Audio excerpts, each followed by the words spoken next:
In the near future, a calamity known as the Ruin causes society to be reorganized. People don't have any sense of emotion anymore, they see all in black and white, lying is illegal, and medicine is used to repress any naughty desires. This is why babies are born through genetic engineering. Such reorganization has removed all pain and conflict to allow for peaceful coexistence, but it's also left people without individuality, since they're all one and the same. The city is surrounded by a mysterious mist and people are told there's nothing beyond it. A boy named Jonas rides his bicycle to the nurturing center with his best friends Fiona and Asher to do volunteer work with the newborn babies. The three of them have turned 18, which means soon they'll be assigned a place in the community. Fiona and Asher are excited about the upcoming ceremony, but Jonas is scared because he feels different and he doesn't know what path to pursue. Nobody knows this, but Jonas can sometimes see color, like the real shade of Fiona's hair. At the nurturing center, Jonas's assigned father is working with a newborn who is still uncertain, meaning he hasn't been assigned to their family unit yet. The baby suddenly starts crying, so Fiona soothes him while Jonas's father says his name, which is Gabriel. Jonas is worried because knowing a newborn's name is illegal, but his father explains that hearing their name calms babies down. After a morning filled with volunteer work, the friends go to the park fountain and jump through the mini waterfall, which has become their little ritual. At that moment they make a promise: no matter what role they get assigned during the ceremony, they'll always be friends. The next day all the teenagers attend the ceremony, which is being hosted by the chief elder. First they say goodbye to the retired elders, who will be sent to a retirement home called Elsewhere. Next, all newborns are assigned to their new families, and 9-year-olds are given a symbol of their responsibility. Eventually it's finally time for the teenagers to get their new roles in the community. Fiona becomes a nurturer, and Asher is chosen as a drone pilot. However, when it's Jonas' turn, the elders skip him and he has to watch how literally every other teen gets a job except for him. When only Jonas is left on the stage, the elders make a special announcement. Because of Jonas' capacity to see beyond, he's been chosen to be the next receiver of memory. This means he'll get all the information about humanity's history so he can protect the community and advise the elders to avoid making the same mistakes. Jonas was left for the end because the elders had to think extra hard about their choice. They even say they can't afford another failure. After the ceremony is over, Jonas asks his mother what the elders meant by that, but his mother quickly changes the subject. Then Jonas goes to his room and activates a chip that teaches him more about his new role. He'll have to report to the current receiver for training, and after every training session he must immediately return to his house. All the details of this training must be kept secret. This role gives Jonas the privilege of many legal exceptions. He can ask any question and lie without being seen as rude, and aside from the daily anti-desire injection he mustn't take any medication, especially those that stop pain. The following day, Jonas puts on his new uniform, which makes him look different from everyone.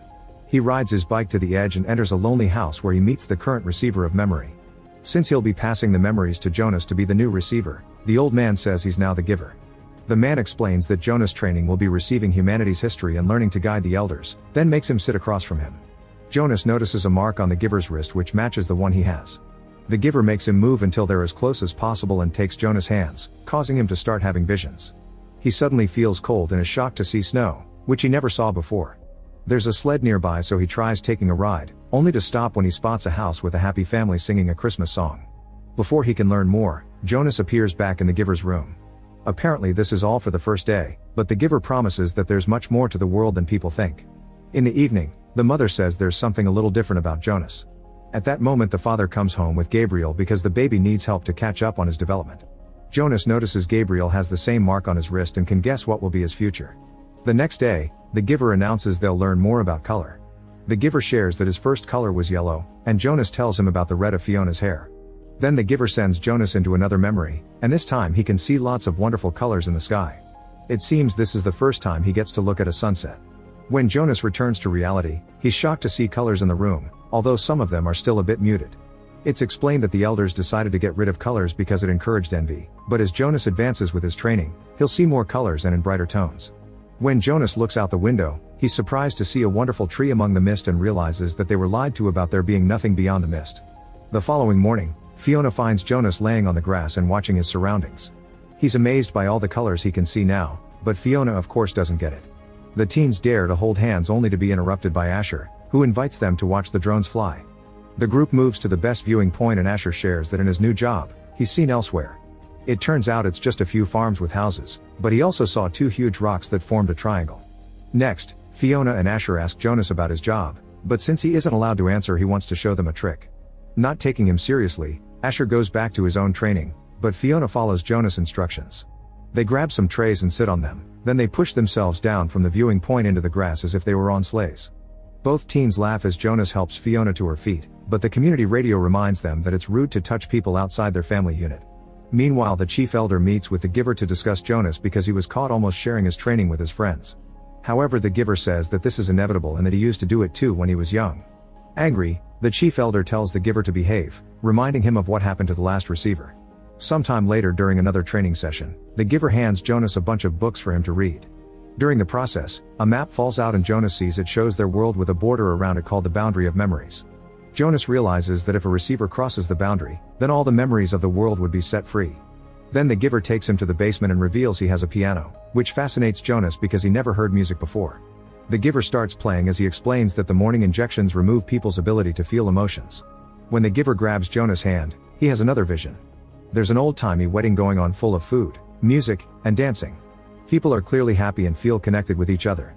Once he reappears in the real world, Jonas realizes he feels lots of new emotions like he never felt before.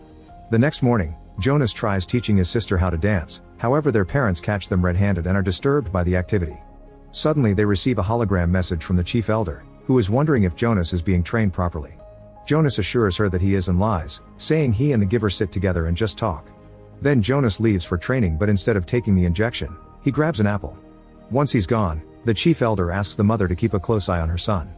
Days pass and the giver continues to show Jonas all kinds of memories from the old world. Jonas gets to see how different people could be and learns about concepts like culture, art, and religion. He also learns about the animals that used to coexist with humans. The giver makes sure to touch every important historical milestone and Jonas slowly understands how the old world was richer and more complex.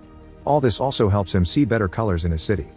After a few weeks of training, the giver announces Jonas is finally ready to know pain. He grabs Jonas' hand and shares the memory of some poachers killing an elephant, which leaves Jonas crying for the first time when he returns to reality. The giver comforts him but also warns him that it'll get worse. That night, Jonas can't sleep and decides to comfort Gabriel instead, holding his wrist to show him some memories of animals. Gabriel sees it all, confirming he'll be a receiver in the future. Afterward, Jonas watches Fiona at the window and as he falls asleep, he sees the two of them kissing. The next day Jonas tells the giver about this, expressing his confusion because that memory didn't happen. The giver explains that Jonas had his first dream, which is a combination of reality and fantasy. He also points out that Jonas is finally starting to feel love. Sometime later, Jonas goes bicycle riding with Fiona and can't stop thinking about the concept of love. She tries to ask him about his job, but this time he knows not to try anything weird and avoids the questions. Afterward at home, Jonas asks his family about love, but they just say it's an old concept that no longer has an application. After dinner, Jonas tucks Gabriel in and tells him that he loves him as he shares a few more happy memories. The next day, Jonas arrives at the giver's house only to find him on the floor. He immediately rushes to help him and the giver tries to stop him, but it's too late. A memory puts Jonas in the middle of a battlefield, and next to him there's a man bleeding to death. There is violence, blood, and death all over the place. Jonas then fires his gun, supposedly killing someone. Soon Jonas wakes up and he's horrified by all this pain, grief, and suffering he just experienced. The giver tries to explain Jonas wasn't supposed to see that yet and that this training is precisely done to prevent another war, but Jonas has taken too much and announces he can't do this anymore, so he leaves. Watching him go reminds the giver of the time Rosemary left him too. As Jonas crosses the park, he realizes he can't just go back to his old self because he has all this knowledge that makes him see everything different. Asher notices he's acting weird and tries to check on him, but Jonas ignores him. However, he does react when Fiona approaches him and admits he stopped taking his injections. He also confesses he wants to quit his job. Jonas encourages Fiona to stop taking the injections too and asks her to meet him tomorrow at the fountain. Later, Jonas returns to the giver's house and finds him in the basement watching a memory of Rosemary and his younger self at the piano. The giver explains that Rosemary was his daughter and she was supposed to be the next receiver. However, when he showed her a memory of a mother losing her child, it was too painful and she couldn't take it. The next day Rosemary told the elders that she quit and she was sent to elsewhere. Jonas thinks that living in elsewhere doesn't sound too bad, so the giver shows him a hologram with the truth.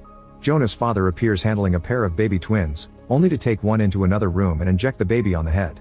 Because the society only accepts there can only be one of the same thing, twins are always separated and one is sent to elsewhere, which is just a metaphorical name for execution. This means the retired people who were sent to elsewhere are dead as well. Jonas is horrified by the baby's death, but his father doesn't appear to understand what's happening. The giver explains that humans don't grasp the concept of death because they've never been introduced to it. Furious, Jonas demands to know why nobody ever did anything about this, so the giver reminds him that people can't feel and therefore don't have any emotions to act on. Moments later, Jonas arrives at the fountain and finds Fiona feeling rather unwell. She confirms she didn't take the injection, so she's overwhelmed by all the new things she's feeling. Jonas holds her hands and kisses her, making her feel better and promising more wonderful things in their future. After Fiona leaves, Jonas finally remembers that he dreamed about her when he was a child, and when he told his parents, they fixed it with an injection. Afterward, Jonas goes home and notices Gabriel isn't there, so the mother explains that Gabriel failed the maturity test and will be released into elsewhere. Knowing the real meaning now, Jonas refuses to have dinner with his family and rushes to his room to pack a bag. Then he escapes through his window and rides away on his bicycle. Suddenly Jonas finds the way blocked by Asher, who reminds him leaving his home this late is illegal. Jonas tries to explain that there are more important things, but Asher still grabs the bicycle to stop him, so as they fall, Jonas shocks Asher by punching him. Then Jonas manages to escape and goes to the Giver's home to ask for his help. The Giver is glad to see this rebel act and they make a plan together. Jonas will take Gabriel to the boundary of memories to release humanity's history, while the Giver stays to help guide people once all those memories come back. Meanwhile, Jonas's mother hears what happened from Asher and reports the incident to the Chief Elder, who immediately makes a hologram call to the Giver. Jonas hides just in time and the Giver tells the Chief Elder he doesn't know where Jonas is. The Chief Elder can tell he's lying, but she can't force him to talk, so instead she concentrates on tracking Jonas on the security cameras. Then the Giver gives Jonas the map, and as he says "I love you," he shares some memories of revolutionary events to fill him with courage. In the city, a message is played announcing Jonas is a wanted man. Soon he makes it to the nurturing center, which is seen by the Chief Elder on the cameras, and she sends her men after him. She also finds a recording of the kiss, which horrifies every elder in the room. In the nurturing center, Jonas convinces Fiona to take him to the restricted floor while explaining he'll be leaving the community for good. After they find Gabriel, Jonas asks Fiona to come with him, but she refuses to leave her family, so she says goodbye with a kiss. At that moment the guards enter the building, so Jonas takes Gabriel through another door while Fiona takes an empty cradle and starts running, causing the men to follow her believing she has the baby. After a long chase, Fiona is surrounded and captured, but Jonas manages to escape by stealing a guard's bike. Unfortunately, the guards soon catch on and start chasing him too. Jonas goes as fast as possible, crossing the city as he makes his way to the edge. The guards follow him there, but they immediately stop when they see him jump into the mist where they don't dare to follow. The Chief Elder receives a message saying Jonas was lost to the edge and the search is cancelled. Refusing to give up, the elders bring Asher and Fiona in for interrogation, and Fiona is given the injection again. After the Chief Elder finds the video of Jonas telling Fiona the plan, she and the guards arrest the Giver by knocking him out. When the Giver wakes up, he finds himself in a prison with Fiona. The Chief Elder holds a ceremony of loss for Jonas so people won't be surprised by his disappearance, while at the same time she orders Asher to find Jonas and get rid of him. Meanwhile, Jonas safely lands on a desert and is amazed to see nature outside the Giver's memories, especially the warm light of the sun. He only stops riding at night to rest by the fire. Eventually the bike stops working, so Jonas continues traveling on foot while carrying Gabriel in his arms. At that moment Asher's drone friends him, so Jonas begs his friend for trust. Without a word, Asher starts chasing Jonas and Gabriel with his drone until it's close enough to pick them up. Asher guides the drone to the river and drops the boys in the water, hoping this will help them escape while still looking like they're dead. Once Asher sees the duo is okay, he takes the drone away and tells the Chief Elder that he's successfully finished his mission, which is the first lie he ever told. Minutes later, Jonas and Gabriel leave the river to continue traveling under the harsh sun. Jonas thinks about Fiona to get strength to keep going.